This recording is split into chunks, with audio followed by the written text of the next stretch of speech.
All right, guys, we've got our second guest today. Now, this guest is very important to me. I have known her for my whole life in the Great North. She has been a huge cheerleader of me as a person, my photography. I'm very close to her and her children. I'm even a godparent to one. I don't know why she decided that, but bless her little soul. So I'd like to introduce my friend Courtney. Hey, Court, how are you doing today, girl?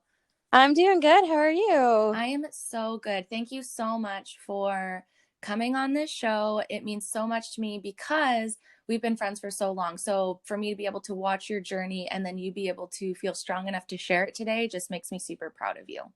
Oh, thank you so much. And thanks for having me. I'm kind of nervous, but excited. Yeah. And that's my favorite thing is like you're nervous, but you know your story and it's like it's so empowering after you hear it. And that nerves, it just means that you're passionate about your story and you care. So that's like lean into that. I would say like lean into those feelings because those are authentic and we like those around here. And they give us good content when you screw up too. Like and by I say we, I mean me. Oh, I'm sure I will as well. I know it's so funny. Everyone's like, "Oh my god, I said coherent sentences. I'm so proud of myself." It's like, "Yep, we're in our 30s, but we can't speak English properly. It's great." So, before we get into the question portion of the show, can you give the Be Real Babe community a little Coles Note version of who you are before we get started? I will. So my name is Courtney. I live in Grand Prairie currently for the past, oh God, 15 years. Yeah. I've known Brandy for most of those. Yeah.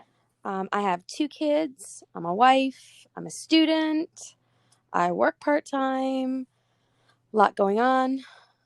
That's pretty much it. Yeah, of course. And the one thing that's kind of cool that I like to add the Coles Notes is that being friends for so long, Courtney and then Pete, not too long after, have been part of my photography journey from day one. I think your guys' Christmas family photos were probably the first family photos that I probably ever did. And it just like, it's my favorite thing to go back and watch, the kids grow up and then to watch you guys grow and then to be a part of your wedding and all that kind of stuff. So it just shows too that you can have close connections with people and love people and be so there for each other without having to be inserted in every single day of their lives. And I think Oh, me too.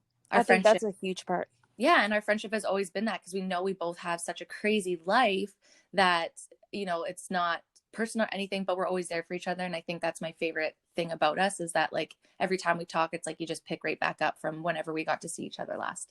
Exactly. And you don't have to be in someone's life every day to kind of know who your support system is either. Because I No. know if I call you tomorrow and be like, hey, I really need to chat, I know you're going to be there. So 100%. And that's such a that's such a cool thing and ties right into the anxiety episode, right? And what we'll be breaking down for you too is like having those crucial people that know you and know all parts and that there's no judgment when you call. And I know that's something that we've had in our relationship from day one. We've both just like met. We're just like word vomit of our lives. And it was like, oh, you're a hot mess. Oh, me too. Oh, good. Okay, so we can go through this mess together. Fantastic.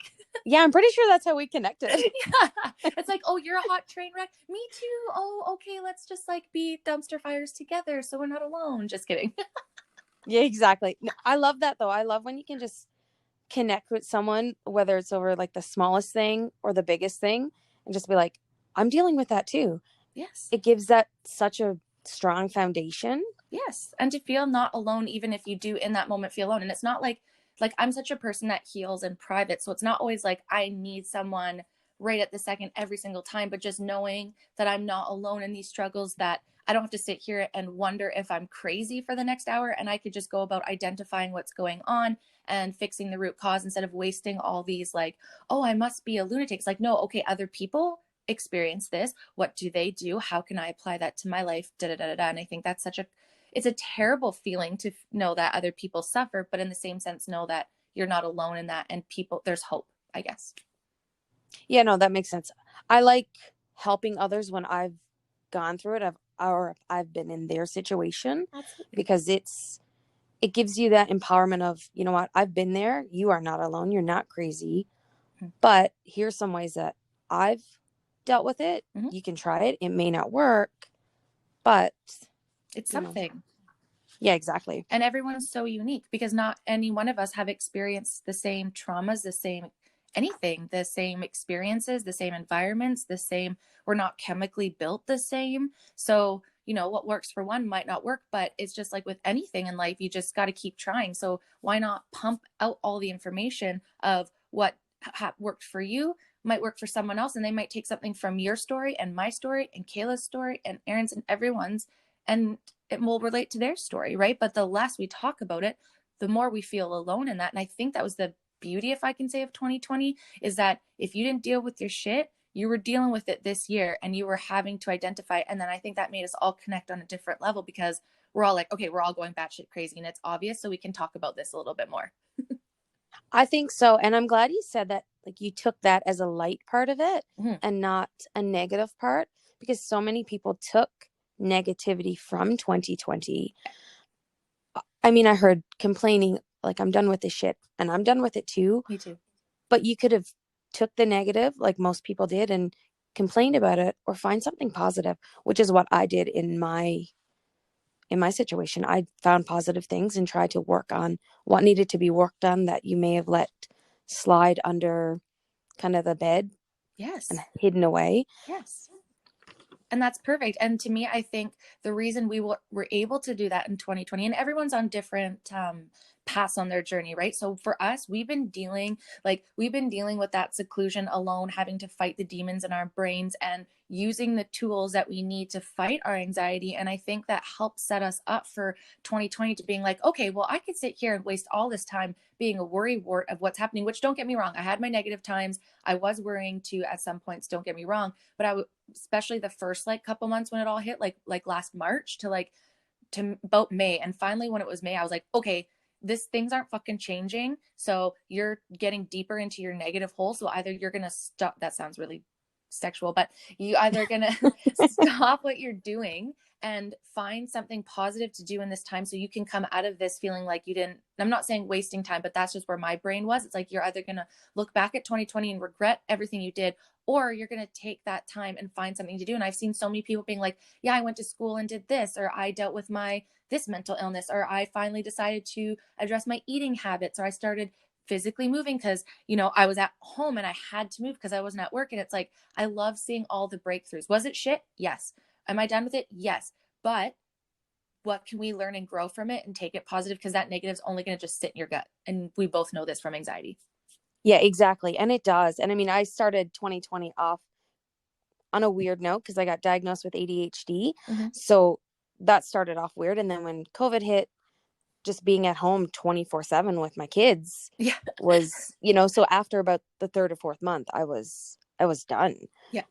I'm like, I have to do something positive. So we got moving, and I climbed a mountain that I probably would have never done. Yay. So it was good. You have to take the positive. Otherwise you will go batshit crazy. Yeah. And you get deeper into it, and then you just find more reasons of the, like, why me, right? And then it's like, you want to try and flip that. Okay, why did this happen? What can I take good of it? How can I build upon this? Because we know from this that you can't change the environment sometimes. So you got to really change your brain patterns and how you're going to see that and how you're going to remember this time. Because the more you build negative patterns, the more you build survivor patterns, the more you build like, oh, the world's going to end patterns, you're going to constantly live in that fear. I'm not saying that for entertainment purposes only. I'm not a doctor. For myself, if I continue to tell myself I'm living in this fear and the world's going to end, then I'm living in this constant, like, whatever's coming at me, that's what's going to be it. But if I'm like, no, it's okay, like, shit's bad, but not toxic positivity, like nothing bad is ever going to happen, just like, okay, bad shit's going to happen, but I'm going to make it, and I'm going to try me instead of why me attitude, like I can rise above this. Yes, exactly. And you have to take positive every day, and every day is a different day and a different struggle. So you have to reflect, I think, back every day or even every couple days and be like, okay, what was negative about that day that I can change? Yep. But what was positive that I can bring forward? Yes. And otherwise, like counting your blessings, right? Exactly. Otherwise you will get in the hole that you'll never dig yourself out of. Yeah. And you just keep attaching, and like, I that's one of the one things I love about the mentality of law of attraction. I don't necessarily think like, if I'm going to sit here and think I'm going to get a Lamborghini, it's going to show up. However, the thoughts that you put in your mind and you put out to the world, that is super important. And, when you have to self-aware of what your thoughts are, because it's creating destructive patterns leading to higher anxiety and depression and all that, you have to be hyper aware of what you're saying to yourself, because that's creating habits that you don't even realize you're doing. and that's super dangerous inside your brain. It's a wild ride inside of our brains. It is, yeah. I don't know how they function, but it's crazy. It's And it makes crazy. me want to go into school to learn it, but in the second sense, I'm like, that sounds exhausting, and there's way better people out there to do that. I'm more here to entertain the world. Well, you could do both. Exactly. We'll do a little bit, a little education of the psychopath life than train wreck that I've had to help other people on their train wreck. So I guess that leads me into the first question then, even though I probably know the answer to most of these things, but let's break down to how you suffer from anxiety. So for the most part, mine is a lot of stress related. I put a lot on myself. Mm-hmm. So just being a mom, trying to balance everything. I did as a kid suffer a little bit, but it's coming out more in my adult life than it ever has. Fair. So just trying to balance being a mom, being a wife, being a student, being a daughter, being a friend, and Mm-hmm. trying not to feel that I've fallen short on everything. I'm very much a people pleaser. Yes.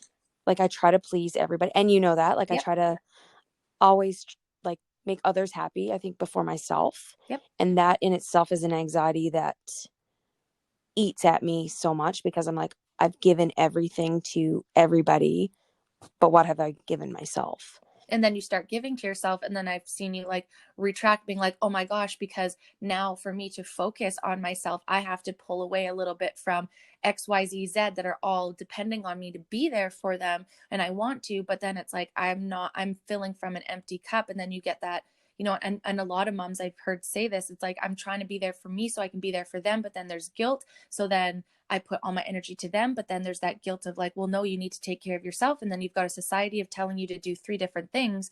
I mean, no wonder why that's a never ending pot of anxiety for you guys. And it's a never ending cycle because I get to the point where I do something to make me happy. And then I'm like, oh my God, I just left my kids at home for 3 hours so I could go and do something that made me happy. Mm-hmm. But that's 3 hours I could have spent with them, or, that's 3 hours we could have had fun outside, or we could have read books or anything. But it makes you feel bad. And then you get in that cycle where you give, and then your cup and tank is emptying and emptying, Mm-hmm. but then you don't have anything else to give. Yep. And then you're drained to even take it for yourself. And then your time that you're taking, it's like, well, I'm going to catch up on sleep, or I'm going to progress my life by going back to school, or, anything, or, like my spare time, even though it's super important. Okay, we're going to go to the gym, but it's like, but then you're running so hard. It's like, when's your time to reset, except for maybe some sleep at nighttime, but then your anxiety is going to keep you up at nighttime thinking, so I think that's a common thing with moms. And I'm really glad that we're going to open these conversations so that you guys can all connect and figure out how you guys can, help each other remove that stigma that you're not expected to be 100% in all avenues. I don't know where that developed.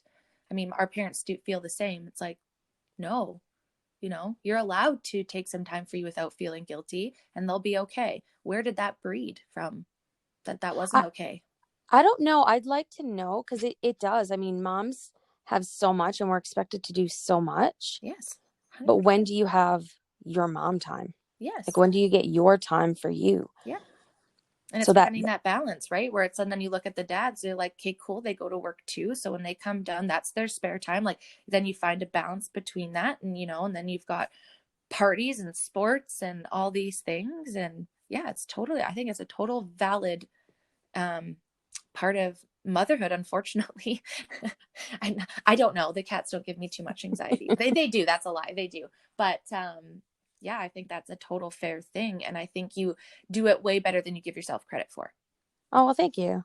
That's what I try. I definitely, like, I even get anxious because when Pete comes home, the kids want to spend time with him. And I know he deserves days off too. Mm-hmm. But I'm like, well, they're with you and they want to spend time with you so I can have 5 minutes. But then that gives me anxiety because I'm like, he deserves a day off too. Yes. Absolutely. So it's never ending cycle. Yes, right. And it's like having to rewire those patterns and like having those conversations with him, right? Probably too. And being like, hey, I don't know if this helps for you both. I'm like, hey, I'm feeling super anxious about this. I know that you've said this, but can you just like help reassure me that this is okay? Because, it sounds bad, and I got to stop doing this and stuff. I'm like, my brain's going a little crazy, and it's telling me that, whatever, I'm thinking this, can you just rectify that for me? And it's like, oh no, that's just your brain. You're like, okay, let me go sit outside for 10 minutes and watch a YouTube video or listen to the podcast. Yeah, we've been getting better with communicating. I've been like vomiting my words on him Yeah, and telling him every like how I feel almost every part of the day, which might be a little much for him. So I'm trying to kind of find a balance of not hiding stuff from him, but not telling him like every minute of every day either. So absolutely. it's What's valid, so I think I spoke this in mine, and you guys will hear that in mine. It's kind of like when you identify that anxiety, it's like, okay, does this warrant a negative feeling though? Is this worth my time to bring forward to someone, or is this something I've kind of created in my mind, and I know from history that they're probably not going to be upset about this, so I'm not going to bring it up. And even if they are, they're adults and they'll come talk to me about it, and then we can talk it out. I think that's the thing of what we're people pleasing is like, we're just waiting for them to like be like, no, this isn't right. And so you just need to hear that it's okay, so you don't have to have that waiting to hear if it's not. yeah, that's exactly right. Oh man, our brains. So how does Um, that how does all anxiety kind of make you feel for the most part? for the most part, like I get where my stomach gets in knots and I literally want to vomit. Yeah. That's how I feel. I get irritable sometimes um, with COVID because like you have difficulty breathing. I'm like, well, my anxiety does that anyway. Like makes it so, I'm hard to beat. I'm like, I could have had COVID like 600 times. Yeah. And just like, is this a panic? Is this an anxiety attack? Is this panicking? Is this COVID? What is this? Is this the Right. flu? I don't know. Yeah. And then your brain, tricks you and then gets your anxiety going more. Yep. But for me, it's a lot like it's either irritability or I'm like stomach sick where I want to vomit. Yeah. So it's like a physical reaction in your stomach. Yeah. More than anything. Yeah. Well, I mean, and that's the cool thing. So what I've learned a lot in this journey, and again, I'm not a doctor or anything, blah, blah, blah, but from what I'm reading, and feel free, anybody in the comment section, to add to this or give us some education on this more. But from what I've kind of learned is like, your stomach and your gut, that's where your nervous system kind of lies, for lack of better explanation. So if you're in that survivor mode, then your stomach is sending signals out that to like that your anxiety signals, right? Like you prepare to be in a survivor mode, something bad is happening. So then immediately for some people that goes right into their gut and it makes them, so that's where it's like that gut, they say gut instinct. Well, that's your anxiety and your intuition talking, because it knows history of, okay, we're going to get in a fight. Okay, Pete's coming home again. And here's this anxiety of what's going to happen. And this is what we do every single day. And it just adds and adds and adds. And that comes directly from your stomach. And I think that directly relates to how we're eating, what we're eating, when we're eating, what we're allergic to. And that not only affects our physical, but it affects our mental and our like mental immune response of being like, something's not right. Right.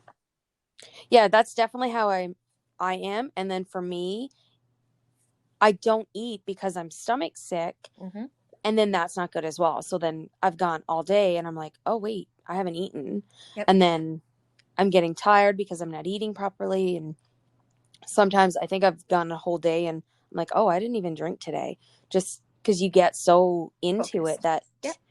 you don't even realize. So I have to, my house, there's sticky notes everywhere, like reminders, like, did you drink or You're a did you dehydrated eat? cactus. Drink some water. Yeah, like I have to because otherwise I'll forget and then I won't be able to function properly. And I get in that state where sometimes you can't, like you physically have to have someone say, okay, like you need to eat Yes. or have you eaten today? And Yes. Pete is really good with reminding me, hey, you're getting a little cranky. Have you eaten today? And I'm like, no, actually I haven't. Your But blood sugars are a little low, for a polite way of saying you're fucking hangry. Eat some food, bitch. I know, but you just get in that mode and it's hard to come out of. So you have to, for me, I have to have stickies or like little notes to remind me, or even alarm clocks like, hey, you need to eat or you need to drink. And Yeah, until you make that a habit pattern in your brain, that's the way that you're trying to break the old pattern of not making that. And I think, correct me if I'm wrong, but I think that you're not eating all day is an anxiety thing, but I also think it has to do with ADHD, for the fact that you're just, and so I feel like, so we've gone back and forth if I have it. I think in a sense I might, but I also feel like I'm just a high strung person. So Mm-hmm. I have more like, so I don't believe in my life that I've ever had anorexia to the point of like a vanity, but I have like where work has come first and everything else come first. So eating comes last. So I've created habits in my life to set myself up unsuccessfully. And that's kind of like a form of eating disorder where I put everything else before the actual fuel that goes in my body to, which ends up hurting me. So it's like kind of like I feel like all of these like patterns all connect in the same way, however you want to label it, between anxiety, ADHD, eating disorders. I think they all kind of hold hands in a sense where it's like you're creating some patterns to stop yourself from being foundationally sound for whatever reason, a mental block, a physical block, whatever reason it is. And I find that super fucking interesting and annoying at the same time. It is. You don't realize until you dig more into it how much they're all connected. Yeah. So for me, I opted out of taking medication for my anxiety because I was Yeah. already taking stuff. So my ADHD medication suppresses my appetite. Yes.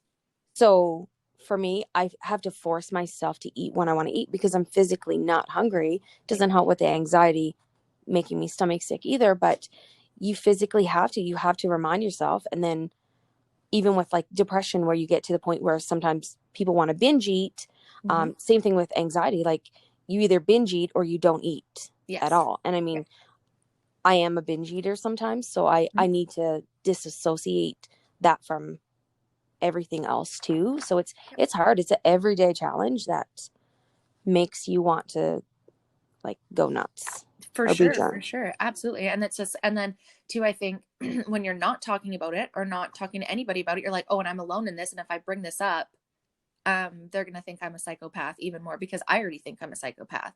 So that's just not going to be good for anybody. So I'm just going to hold it in. And then it just sits in your stomach even more. And it's just like this vicious little cycle that we are breaking in 2020, 2021. Definitely, because I do. I feel like I don't want to tell people because I don't want to put my burdens on somebody else. Absolutely. So for me, I'm trying to be like, okay, it's not a burden. It's Nope. actually, something that more people have. They just don't want to talk about it. Yep. And I'm going to lead the way by talking about it and being honest in the people in my life. If that's too much for them, that'll be hard, but they need to show themselves out because this is what's better for me to heal. And it's not better to like hold it in and create this. Like, I swear that is how illnesses and physical ailments start creating it. Obviously, there's a science to it, but I honestly feel there is a mental aspect of holding on to a bunch of stuff and being in that complete state of like holding everything in and being tense and not eating. And like it all trickles down, And I Oh yeah, think, it definitely does. It yeah. makes even stuff from your past, which I'm working through to get rid of some of my anxiety. Mm-hmm. You're like, oh my God, why did I hang on to it for so long? Mm-hmm. Like it was driving me fucking crazy. So why hold on to it? And I'm just finding a way to just Let it release go. it and let Yeah. it go for good. Yeah. I know, I'm pretty sure I know the answer to this question, but I know because like you say, you have more of that physical reaction to anxiety. Do you suffer from panic attacks? Um, I don't have them very often. Nice. Good. They're something that they're very rare for me, but when I do, it's like, Huge. yeah, it's full on Yeah. to the point where like it takes me probably 45 minutes to kind of be able to get back and breathe properly. And um, for me, I've been just trying so hard to work Yeah. emotionally and get to it now. My last panic attack was probably, I don't know, 8, 9 years ago. Oh, So good.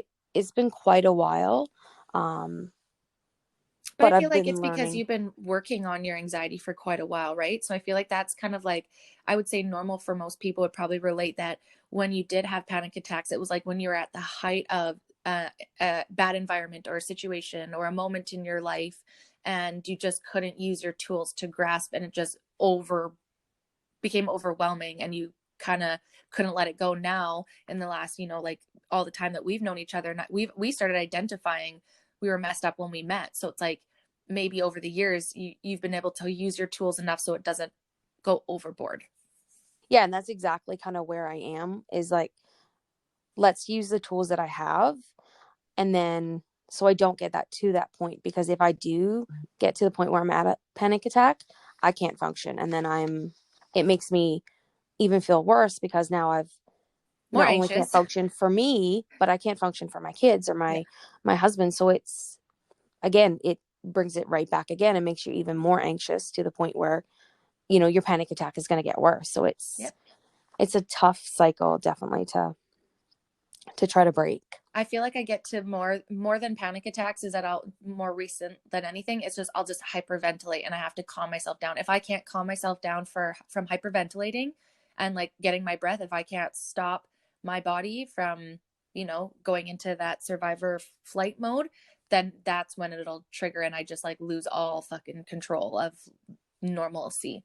But if I can regulate my breathing in that moment and identify like, okay, bro, you're gonna lose it in a second if you don't like snap out of this, then like start breathing again, and then you can kind of like, then you're just fighting your mind, then your physical ailments back off a little bit. Yeah, exactly. What age did you realize that, I and this is a kind of a weird question because you can't really, if you're young, I know you're young, obviously didn't know what it was at the time, but at what age would you have realized that this was an issue, or like if you were to go back and say this is the moment that I had anxiety, I didn't know it then, but now, what would you say that was? I think a lot of, for me, it stemmed from like when my grandma died when I was 12, like Yep. looking back now, but I didn't recognize it until I started back at college. Yep. And then the more like you're sitting there and people are shaking their legs on the floor and you're like, I'm gonna jab you with a fucking pencil if you don't stop. Because it would bring it out. Because like I Yep. was already nervous enough about, being 29 and going back to school. And now I have people that's tapping their pencil and they're making me irritable. And I'm like, oh shit, like this is a real problem Yeah. that I need to handle now before I do stab someone with my pencil. Yes, absolutely. And then you think, okay, well that's not a good thing. And then you're like, oh great, I'm crazy. But let alone I'm the same way. It's like, okay, I'm already on high alert. It's like your senses are overloaded when you're anxious. So anything that's going to overwhelm that sense by noise, light, or even like if I'm super anxious and it's really bright, I'm like, like turn the lights down. Or like that's why I think you turn down the music when you're looking for an address. Because you're like, you're kind of like, where is this place? And you're nervous, or like, well, let's turn so that you're, that one sense is super heightened. So you need the other ones to just like chill the fuck out. And it is. And that's for me, like even Sensory. if we're driving in the car, I like the music loud. But as soon as like the kids start talking over the music, I'm like, okay, something has to turn down because Yep. I get really distracted easily, which is part of my ADHD too. That plays into that fact where Yep. the more things that are going on, the more distracted I am. Yep. So I have to eliminate so many. And if you can acknowledge that right in the moment, it helps so much more than if you just kind of, Lash out. yeah, or let it kind of go by so that oh no, I'll work through it. It'd be fine. I got it. But if you just acknowledge it, Yep. no, I don't have it. Yep. Let's fix the problem now.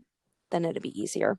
Yeah. And then what can I do? And then it's like communicating. It's like, hey, sorry guys, this is like, and so I feel like once people know that about me and I'm like, hey, whoa, this is like overwhelming. And that was a great thing when my family all understood, like, okay, in the last couple of years, we'll get into like these conversations. I'm like, I'm not interested in participating in these conversations because we don't agree. And I don't know how to not be triggered and act anxiously. So can we just like back away from this conversation right now? This is just like over, like, I'm not into it right now. I love and respect you guys. It's like certain things like that. It's like, hey guys, I know you want to tell me something, but can you just let me know? We'll turn the music down and then you can let me know. Like that's a lot at one time.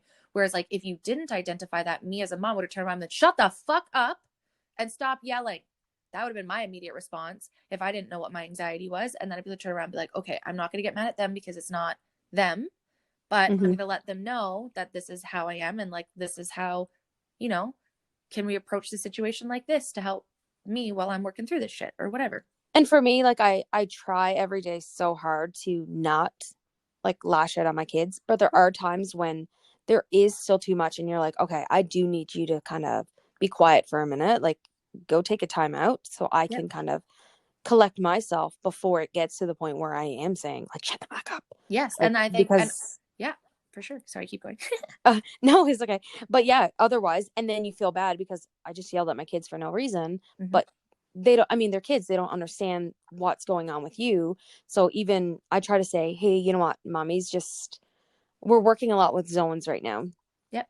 Cool. Um, with Xander. So it's for me, it's okay, mommy's in the yellow zone. I need you to kind of step back Mm-hmm. so that I can identify with myself before I put you in the yellow zone or even in the red zone, because then the house is just going to get so toxic that nobody's going to be able to function or even talk to each other. Yeah, because So everyone's in this chaotic zone. That's really amazing. I'm so proud of you guys for all of your work with identifying all these things and working together instead of just fighting against each other the whole time. yeah, and it, I mean, it definitely takes time because Of course. I mean, even we didn't grow up learning zones. We No, didn't grow up and saying, this is the blue zone or the green zone. This is all new that's coming out in the past few years. So for me, even now, I'm like, okay, this is a trigger for me. And even things that we've learned through therapy with our son is helping me because I'm like, okay, well, I can chew gum to kind of help me kind of calm down, or I can hmm do this, or I can listen to music. So even just for the kids stuff, I can take it into my life and be like, okay, I can do this too, to help me calm so I can be calm for him. Or absolutely. And that's the beautiful thing. And that's what we were saying in these episodes. Just because you're not diagnosed with anxiety or, body dysmorphic disease or anything like that, it doesn't mean that you don't suffer from some of similar situations or feelings. And I think having the knowledge of what helps people that are actually, diagnosed with it, that can only benefit people to implement into their lives. And also, not only that, then that makes you a more sympathetic for that person. B, it makes you more able and set up foundationally to help other people through these kinds of things. And you'll know how, if you ever have dealt with this, you can identify it, you can help others around you. I think the knowledge of all of it only helps us as human beings, as individuals, and as communities. And I think that's the beautiful thing is like, I want my kids to get better, but I'm going to heal at the same time because I didn't get that chance growing up because we just didn't know. So instead of being mad about it and jealous, let's work together. And that's what me and my mom are doing. We're working together through these things because that wasn't a conversation, 30 years ago. Now and it it is. wasn't. Now it And it is. So wasn't. let's talk about it. And that, I think, it does come as you grow up. I mean, when you look back now as an adult, you can say, oh my God, we should have talked about this. Or how much did we not talk about our feelings? Mm-hmm. And how much should we have talked about our feelings? Like, I mean, I grew up in a household where we always said, I love you. And we always said that. But how much did we really talk about? I'm sad. I'm not feeling great, or I'm nervous, or. Right. And I think a lot for me, I do know stems from when my grandma died. She was my world and I Of course. miss her so much. But as a 12-year-old, you don't really say, hey, like I'm feeling sad, or you don't sit down and talk about, that you're feeling sad or this is how you're feeling. So for me now, I'm just going back and reflecting on that and trying to like deal with that grief that I didn't even Absolutely. realize until this year was carried forward. And a lot is caused by that. Of And I course. mean, even as, I'm 33, so it's been 21 years that I've been holding on to something that I didn't deal with properly. So Yeah. that was refreshing to know. It was sad, Of but course. refreshing to know that, you know, I need to handle that part and kind of not close the chapter fully, but, Yep. deal with it so I can move forward and heal too. Because otherwise it'd just keep eating at you. And Yeah. And you can avoid it all you want to, but I think addressing it, we can all say addressing it and looking in it and being uncomfortable and sitting in why it upsets you so much and being, it's not moving on, it's just being at peace with of the facts of life, even though they're extremely hard and never fair and never okay.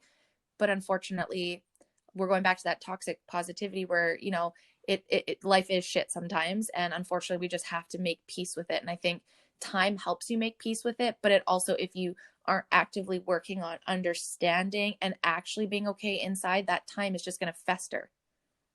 that's Right. exactly how it's going to be. And which I'm trying to like instill my kids. If you're Mm-hmm. upset, it's okay to talk about it. If you want Yeah, to cry, it's okay to cry. of course. Let's just deal with it now and then move forward. Yeah. So what would you feel then, Court, is your biggest triggers for your anxiety? If you could identify your biggest trigger, which one would that be? For me, is not being able to be in control. It's Mm-hmm. something that I've always tried to do is like control every situation. So if I can't, it triggers me a little bit, which I'm working through because I know that I physically can't control every situation. Yeah. Um, but it is like even I was at the grocery store the other day, and I have a hard time slowing down. Um, because I'm so busy that I don't have time, or it's not that I don't have time. I don't make the time sometimes to Yeah. just walk through the grocery store and slowly figure out what I have to get, because I'm usually just in and out. I know Yeah. what I have to get. This is what it is. So we were grocery shopping, and our oldest was pushing the cart ever so slowly, which was a normal thing. But for me, my Like, let husband it was go. with us, and he's like, you need to, like, he could see that I was getting anxious. He's like, just calm down. And I'm like, I'm trying. I'm very, very hardly trying to get through this. Yeah. So I just kind of took a couple deep breaths. I walked away to a different aisle and got a couple things that I want and came back. But for me, it was like just trying to find that balance of slowing down without Feeling kind of like you're not losing. getting ahead. Exactly. Yeah. So it was definitely, it's the controlling for me. So I'm working on it every day, but at the same sense, I don't know. It's hard to let go of that. Of course. And I think it's just something that it's just like such a deep pattern in your reaction that is just going to take a lot longer to, repattern that. And then you have to put yourself in situations to help repattern that, because that's the only way you're going to be able to fight that, and I think that's why a lot of people avoid stuff that makes them feel anxious and scared and stuff, because they don't want to feel that feeling. But sometimes you just got to like push through that to get better at it. You can't just sit oh yeah, I'm gonna be that way. I'm gonna be that way. But then when like push comes to shove, you're like, fucking move the cart. Yeah. And Right? I mean, even now with the arrows in the aisle, Oh, I can't I handle. like them. I hate them, but I like them a little bit too, because Well, then you didn't tell everybody's her. going the same direction. Yeah. So sometimes when I see someone coming in the opposite direction, I'm like, there's a fucking arrow. You're going the wrong way. But for me, it was, I can go and do my little kind of circle, and then I got used to it, I guess. Yeah. It was a pattern for me. You start in one and go up and just follow the pattern. So it irritates me, but I just kind of let it go sometimes. Yeah, of course. And then another one is feeling like the obligation. If we make plans Yes. and then the day comes and you don't want to go, feeling that obligation of, fuck, I have to go. I can't say no. Yeah. That's Which a I'm hard one. learning that it's okay to be like, you know what, I'm not feeling well. I'm not coming. Yeah. That one is a hard one to let go of as well. And this too, and it's like you kind of hard time wrap around your head of like, hey, if I was throwing up, they would be okay if I didn't come. So if I'm mentally not feeling well, that should be respected in the same aspect. And I'm glad that in this generation we're switching that around of being that's just as like painful as throwing up or having a broken leg, or it's just as good as an excuse of not showing up there. So how would you say this affects your life the most, outside of like your physical enablements, like where you're feeling sick? Like, does it ever stop you from attaining a goal, or doing a project, or how does it affect your life having well, and a short. I was like, we could all use like 3 hours of how things could go about this, but A lot of times it just affects me in the sense that I feel like I'm failing. I'm yes. failing as a mom. I'm failing as a student. I'm failing as a wife. I'm failing as a daughter, an aunt, a sister, a friend, because there are times, especially from September to April, where I have to let things go. I have to let friendships kind of sit on the back burner because of school, because of my kids. And those are the two things that have to come first, Mm-hmm. that I just feel constantly that I'm failing. A lot of people do understand, hey, I know you're busy from this time and this time, but a lot of people don't get it. Oh, I Yeah. haven't seen you in a while, or you haven't texted. You got a phone, you can Yeah. pick up and kind of check into. Like, why does it have to always be on me? Because I was that person who I felt like I was failing as a friend, so I would reach out. Yep. When the door goes both ways, 100%. you can definitely pick up the phone and do the same thing. So I try to see it from every perspective now. I try to see that, okay, you're busy too. I'm busy. We have a lot going on. Yeah. But if I'm going to give you the same quality that you want, I need the same back, because Absolutely. otherwise, what's the point? So it's And you the feel like feeling you're part. then you're feeling like you're not good enough friend because then they're not reciprocating. So it must be something that you're doing wrong, not that they're just busy in their lives. It's hard to like not take that personally too. And there was this meme and I fucking hate it every time someone shares it because yes, if you were dating a man, this applies where it's like people make time. You need to be a priority. I'm sorry. No. Yes, I love that. My friends are really important to me, but you know what? I've spent a whole lot of my life making sure other people were happy and set up for success. And it actually does everyone a disservice when you're not taking care of yourself, no matter how much your anxiety or your brain tries to tell you otherwise. It's super important. And those people in your life will understand, hey, you're a mom, you're going to school, you're a wife, your man, not only are you a wife, your man works away. So you're a full-time parent. And when he comes back, you try to be a wife to him, but also give him time away to have days off as well. So if people can't respect that kind of hustle, and I just hate that, like, oh, well, they make priority. No, I would love to spend my days just talking to everybody and texting everyone back. It has nothing to do with that. I have goals and priorities, and those things are important to my future as much as your friendships are important. And I love to talk to you guys. I think that understanding the hustle is a better form of friendship. And that's what social media is beautiful because I still know what's going on in your life without having to stop what I'm doing or any running towards my goals, if that makes sense. No, it does make sense. And that's what I am trying to do is be like, you know what? I know I suck sometimes, but Mm-hmm. this is where I am. So if you can't understand where I am, then I guess that friendship wasn't like meant to be, or it Yeah. wasn't as important as what I thought it was. Or even I have let relationships slide with family members because I don't, if I'm not going to get what I give, then why is the point? Because it's just the negative aspects of it is just going to bring you down. So you Yes. have to realize that. And that's the failing part for me. I'm trying to work through because I know I'm not failing, You're but succeeding in other places. Your priorities are in different places. And I think we have to redirect, just like you said, you can't be 100% at all those things all the time. That's just like a job. If they keep piling stuff on you, you're not going to be able to complete all those tasks at 100% accuracy. It's just not fair and not possible. So it's like just reprioritizing and having people understand that in your life. Like, hey, I'm in school the next 6 months. Sorry, I'm going to be super focused on this. But when this is done, let's get together more. And then it's like, oh, dude, I'm so proud of your fucking going to school. I can't wait to hear about it in 6 months. I'm going to be cheering you on from Facebook, Snapchat, social media, whatever. I can't wait to hear it. Then I think that reflects in like, because I'm not insecure in our friendship. So I know that you're still going to be there in 6 months and that I'm not the reason we're not talking. You are doing you. And I'm proud of that. And I think until you're in a place that you're doing that or on that path, it's hard to be happy for other people. and it is. And I know the friendships that will survive it because Mm-hmm. they are the ones who cheered me on when I Absolutely. was, oh my God, am I too old to go back to school? I know the friends that I said, you know what, you're never too old, or Never. you got this. I'm so proud of you. And the ones who I chime in and be like, hey, you know what? I know you've been doing this. I'm just so proud that of where you were and where you're coming from. Those are the ones that I want. I Mm-hmm. don't want the ones that are just going to be like, well, why aren't you texting, or why aren't you coming around? Or, we went out for a drink. How come you couldn't come? Because I got a million different things going on. I don't have time for that shit. It's not a priority to you. When you're looking back on your year, what do you want to look back on? Do you want to look back on the nights that you went out for drinks that, with all due respect to everyone, it is fun, but a lot of the time it's the repetitive shit?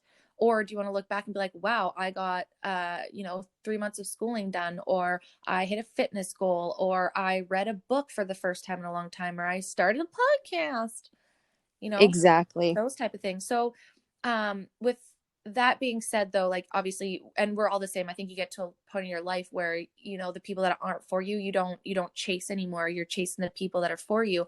So, with your anxiety, is this something you feel like you face alone, or do you have people in your life that you can run to and be like, "Mom, I'm a hot mess." No, I definitely don't face it alone. I have a Yes, good. lot of people who do suffer from anxiety. I have a lot of support from like my husband. He's amazing with supporting me through it. A lot of supportive friends where I know if I call or say, hey, do you want to go for a walk? Like I need to get out of the house. They will. My family's been supportive. They don't understand sometimes, but they Mm-hmm. definitely are starting to see why I have so much anxiety, where it comes from, things that cause triggers. They're becoming more open-minded. So I'm not alone. Although most days, sometimes you do feel like you're alone Of course. because I mean, that's part of it. You know, you get in that state of mind where I'm alone, or, you know, I don't need anybody to help me, when you need to realize that you can't do it by yourself. You need others around you, whether it's just to say, hey, you're doing a good job, or, Yep. A little you pat on the know, bum. yeah. And I mean, everybody likes that, the words of affirmation where, you know, you feel like you're doing so amazing that you can do anything. Yeah. So for me, I have a big support system. So That's awesome. And what do you think, what would you say are the things that you've used to help yourself with anxiety? What do you find, I'm going to kind of blend these together, these questions. What do you find most successful when you start feeling anxious, or, you know, you have been and you're just like, okay, I've fucking had enough of this. Like, what are the tools that you use that you find most successful to help you on this journey? We all know that we're all still like, unfortunately, I don't think it's something we'll ever be able to rid of, but when it rears its ugly head, what do you do to it? um before it gets too far, I usually try to either journal of just how I'm feeling, just in that moment. I'll just have my computer out or a piece of paper, and I'll just write and say, okay, this is how I'm feeling, Mm-hmm. so I can see it. Yeah. I've done some yoga, turning the music up a little bit loud, kind of dancing it out, kind of Yeah. just switching my mind. I try to have time alone. If I get really anxious, even I'll sometimes jump in the shower and kind of, if I'm in the moment where I want to cry, just kind of jump in the shower and just kind of cry it out and do Yeah. what I got to do. I've been Release trying to it. get out more, like exercising more and stuff. Mm-hmm. Of course. And then sometimes I may have to take some CBD, or even just like have a little hit of a joint just to kind of make it take the edge off. But you know that's welcome around this house. I definitely do. And We I'm love starting it. to realize that I don't do it a whole lot, but No, of course not. it's something even just to help me sleep, It's a because medication. your mind won't shut off. Yeah, it's just a medication that people use recreationally. So it's where we're still in that era where people, you know, we're getting really good at the stigma, but there's still that little bit. But if you look at it like, hey, it's a medication, you know, it's not meth, it's THC, and it helps people sleep. This is scientific facts. um, and yeah, so it's definitely, it's exciting when people are starting to lose that stigma. And with the CBD, you're not getting high, so it's not like you're getting all messed up or anything. It literally is calms your body, which then helps your response system, right?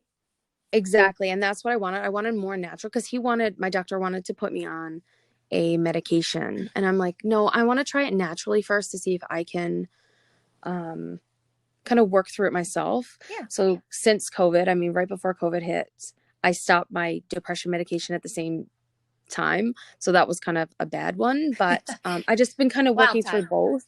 Yeah, bad time to kind of drop your medication right before COVID hits, but just even working through both so that I only have the one medication now that I'm on instead of like 3 different ones, changed even how I feel physically. Mm-hmm. One would always make me tired, one makes me hyped up, and I'm like, I can't just go back and forth constantly. I have to find ways naturally to do it. Otherwise, you're going to be so dependent on pharmaceutical meds that you don't even know how it's going to affect other parts of your body. So, and we're young. Yeah, exactly. So doing this for the next 30, 40 years, fine, maybe in a couple years. But, and again, if you're listening and you need that medication, there's absolutely nothing wrong with that. But there's also absolutely nothing wrong with wanting to obtain that as naturally as possible and using medication as your last resort, or like when you're going through the hardest times, not as, okay, instead of addressing any of this, I'm just going to take a medication. Not saying that's what a lot of people do, but some people just think, oh, I'll take this medication, it'll be fine, but don't realize that there's still work that needs to be done. That medicine is just helping, you know, kind of calm things down so you can actually get to the root problems. Like, you still need to do that, or it's going to rear its ugly head when you're done the medication, when it's not enough, and you'll just keep going up and up and adding and adding. And like you said, it starts piling on side effects that aren't worth it for you.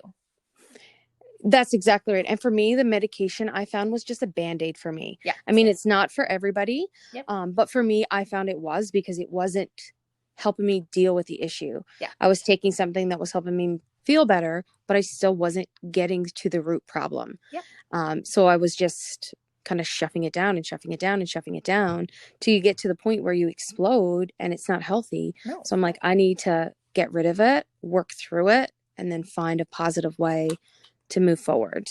Totally. I totally agree. So, just wrapping up here because we've got about Anchor only lets us do an hour. I got to figure out how this is better. But is there anything you would go back and tell your young self about anxiety? Would you say anything to her to help her get through any of what you go through? You know what I'm trying to say. English words are great after 55 minutes. Don't let anyone tell you that it's a weakness. Yes. Because it's not a weakness. It's No. actually a strength. And I'm reminding myself of that every day. Take it and run with it. Don't be afraid of it. And surround yourself with positivity, like positive people, positive words, positive everything. If you have to have something written on your mirror that's positive, do it. If you need someone to remind you, hey, can I designate you every day to just say, text me and say, hey, you're beautiful, awesome. or, you got this. Do it. Find someone, people, things, places that bring positive light to you, and run with it. I love that. I love that. Well, thank you so much for coming on the show today and sharing your story. I can't wait to have you back on for more because I know you will be here for more. And thank you again for sharing your story. I'm so proud of you and I really can't wait to have you back. Oh, thank you so much. I can't wait to be back again. And I am so grateful. We'll talk soon. We'll share this with everybody. And I'm really looking forward to see where you take all this now and move forward because you're just continually stepping up. And I feel like just like with me, 2020 was a huge shift for you. And I'm excited to see how you're going to build upon that in 2021. And we'll have you back on the show in a very soon time. Thank you so much. Take care, Ducky.